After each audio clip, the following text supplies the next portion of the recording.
অধীর রঞ্জন চৌধুরীকে হারাতে কৌশলী চাল। মুসলিম প্রধান বহরমপুরে মুসলিম মুখকে প্রার্থী করেছে তৃণমূল। এরপর থেকেই বারে বারে অধীরের সুর সপ্তমে। চ্যালেঞ্জ কঠিন হয়ে গেল বুঝেই কি এভাবে তার চড়া সুর? প্রশ্ন নানা মহলে। আপনারা আমাকে হারানোর জন্য হাজার রকমের ষড়যন্ত্র করছেন আমি জানি।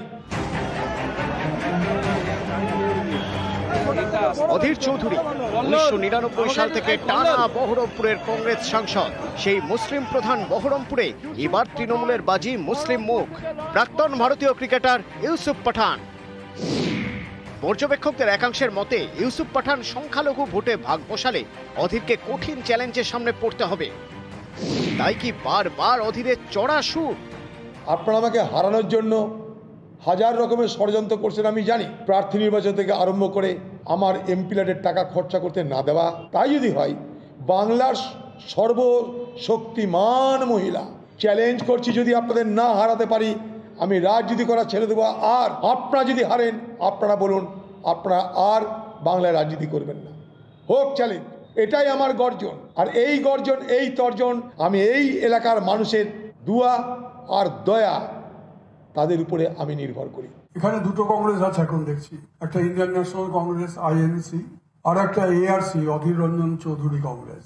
যখন ইন্ডিয়া জোট নিয়ে আলোচনা অগ্রণী ভূমিকা নিয়েছিলেন কে? মমতা বন্দ্যোপাধ্যায়। ক্রমাগত স্বঘোষিত বিজেপি এবং সিপিএম এর পরামর্শদাতা অধীর রঞ্জন চৌধুরী যত রকম জঘন্য নোংরা কথাবার্তা আমাদের নেত্রী এবং দল সম্পর্কে বলা যায় বলে চলেছেন। এবার মুশকিল হচ্ছে, যে মুহূর্তে ইউসুফ পাঠানের নাম ঘোষণা করা হলো, মাথা ঘুরে গেছে, আর রাত্রে ঘুমাচ্ছে না। এই যে প্রলাপ বকছে, যতদিন আসবে ঘনিয়ে ভোটে, এই প্রলাপ কিন্তু আরো বাড়তে থাকবে। অধীর চৌধুরী বরাবরই কট্টর তৃণমূল বিরোধী মুখ।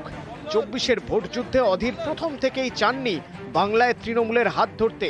কংগ্রেসের হাইকমান্ডের উল্টো সুরে হেঁটে বারবার তীব্র আক্রমণ করেছেন তৃণমূলকে। অনেকেই মনে করেন বাংলায় INDIA না হওয়ার পিছনে বড় কারণ অধীরের তৃণমূল বিরোধিতা। এই অধীরের কেন্দ্র বহরমপুরে এবার বড় চমক দিয়েছে তৃণমূল। প্রার্থী করেছে ইউসুফ পাঠানকে। রবিবারের ব্রিগেডে ঘোষণার পরে এই সুর চড়ান অধীর চৌধুরী। জানে জেলার নাম মুর্শিদাবাদ, সংখ্যালঘু ভোটকে না কাটতে পারলে অধীর চৌধুরীকে রুখা যাবে না। ইউসুফ পাঠানকে যদি আপনি সম্মানিত করতে চাইতেন, তাহলে কয়েকদিন আগে পশ্চিমবঙ্গে রাজ্যসভার MP নির্বাচিত হলো। সেই সময় কেন ইউসুফ পাঠানকে নিয়ে এ বাংলার পক্ষ থেকে একটা MP রাজ্যসভায় পাঠালেন না? মুসলিম প্রধান বহরমপুর লোকসভা কেন্দ্রের মধ্যে 7টি বিধানসভা আসন রয়েছে। 19-এর লোকসভা ভোটে এই 7টির মধ্যে 4টিতে এগিয়ে ছিল তৃণমূল, 3টিতে অধীর চৌধুরী।